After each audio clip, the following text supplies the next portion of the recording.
મિત્રો, ये गुजरात मानव सेवा संघ 2002 માં રજીસ્ટર થયો અને ત્યાં ગુજરાત માનવ સેવા સંઘ અને પ્રાંતિજ ન્યાય સેવા સંઘ રવિન્દ્ર કેશવભાઈ जिनका श्री गांधीभाई के नाई पूर्णिमा होटल गांधीनगर गांधीभाई के पाए भगवान दर्शन बारह दिवस आ ट्रस्टी हुए आ संस्था की शुरुआत करी અને આજ સુધી આપણે જે બેઠા છીએ એમની આશીર્વાદથી એમાં એક જ સંસ્થા હતી કે જે આ વિદેશોને આર્થિક સહાય એલિજિબિલિટી કરતી હવે બધી ગુજરાત થયો છે એ સ્વસ્થ ધરતી અંદર એમના જે વિદ્યાર્થીઓ છે એને સહાય આપવામાં આવે છે ભાવનગર ખાતે પણ આ વખતે 7 વિદ્યાર્થીઓને 20,000 રૂપિયાનું દાન આપવામાં આવ્યું છે એટલે હવે પ્રચાર થઈ ગયો છે પ્રાંતિજ ન્યાય સભા એમણે પણ આ વર્ષે કાર્યક્રમ કરી હિંમત જ્વાલા પરિવાર ચેરિટેબલ ટ્રસ્ટ જે ના કાર્યક્રમમાં આપ સૌ પધાર્યા છો તો આપ સૌનું સ્વાગત કરું છું અને આપ સૌને વંદન કરું છું આ હિંમત જ્વાલા ચેરિટેબલ ટ્રસ્ટ ની સ્થાપના 2002 માં ગુજરાત વાળંદ સેવા સંઘ પ્રાંતિજ ન્યાય અને ભાટિયા સમાજના જ્વાલા માતા એ ત્રણે મળીને આપણે આ સ્થાપના કરેલી એ સ્થાપના શ્રી પરસોત્તમ મીઠાભાઈ જેને આપણે ગાંધી કહેતા હતા અને શ્રી બાલમુકુંદભાઈ શર્મા ભાનુભાઈ ભાઈ પ્રવીણભાઈ અને બધા મળીને આપણે આ સ્થાપના આની કરી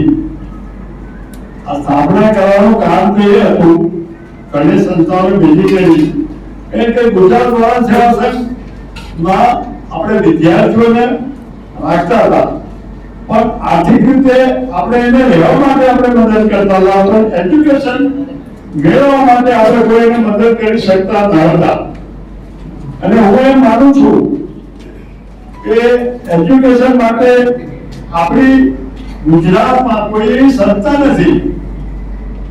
કે આપણે બાળકોને આર્થિક રીતે મદદ કરી શકીએ એટલે અમારો બધાનો વિચાર હતો કે આવી એક સંસ્થા ભેગી કરીએ ત્રણ સંસ્થાને તો આપણા જ્ઞાતિના બાળકોને જે ઉચ્ચ શિક્ષણ મેળવે છે તેમને આપણે મદદ કરી શકીએ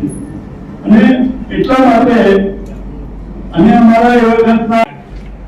એટલે વડીલો આ બધા વડીલો છે જેમણે મને મદદ કરી છે સંસ્થામાં હું ભટ્ટી સાહેબ પણ ટાઈમ આપતા મારા બાકી સાહેબ પણ હતા એસપી પારી સાહેબ પ્રત્યે આપતા એટલે અમારા શું છે લોકલ વડી તરીકે લોકો જ્ઞાન આપતા હતા સમાજ સેવક બન્યો પહેલો મારો ફાયદો કે હું આજની તારીખમાં પણ મારા અમુક કલાકો અમુક સમય મારા સમાજને આપું છું અને મારી સમાજે મારી જે શક્તિ હતી ઓળખી મને ગુજરાત પ્રાંતિજ ન્યાય સભા મહામંત્રી બનાવ્યો યુવા સંગઠનનો પ્રમુખ બનાવ્યો કર્યું તે બદલે હું આભારી છું ખાસ કરીને સમાજના પ્રમુખ આ ટ્રસ્ટના પ્રમુખ ભાનુભાઈ અને મહામંત્રી કિરીટભાઈ ભટ્ટી તેમજ એમના જે તે ટ્રસ્ટી મેમ્બર્સ છે તે લોકોને ખરેખર અભિનંદનની પાત્ર છે કે આખા ગુજરાતમાં તમામ વિદ્યાર્થીઓ સુધી કે તેઓ સતત કેટલા મહેનત કરી રહ્યા હતા એના ફળ સ્વરૂપે આજે ઘણા બધા વિદ્યાર્થીઓ અલગ અલગ જગ્યાએથી અહીંયા પધાર્યા છે તો ખરેખર આ ખૂબ જ ઉમદા કાર્ય છે અને એમને ખાસ બિરદાવીએ અને એમને શક્તિ આપી કે વધુ વધુ આવું કામ કરે અને અમે અમારા લેવલે જ્યાં પણ શક્ય છે ત્યાં પૂરેપૂરું યોગદાન આપીશું દર વર્ષે આવા પ્રોગ્રામ અલગ અલગ જગ્યાએ થતા હોય છે ख्वाब है तो मुश्किलें है तो रास्ते मुश्किलें है तो रास्ते है तो फासले रास्ते है तो फासले है तो हौसले रास्ते है तो हौसले है और हौसले है तो विश्वास है रोड में फाइटर